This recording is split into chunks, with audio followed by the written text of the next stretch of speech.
Mariing tinagginaba ng ilan sa mga biktima ng drug war ni dating Pangulong Rodrigo Duterte na pinondohan sila ng gobyerno upang makapunta sa The Hague, Netherlands.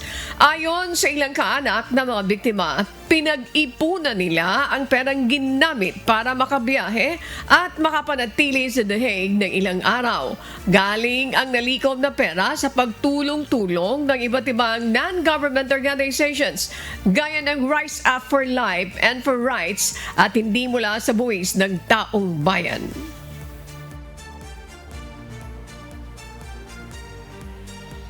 There are allegations na taxpayers' money po yung ginamit namin sa pagpunta dito. No, we're not connected to any politician.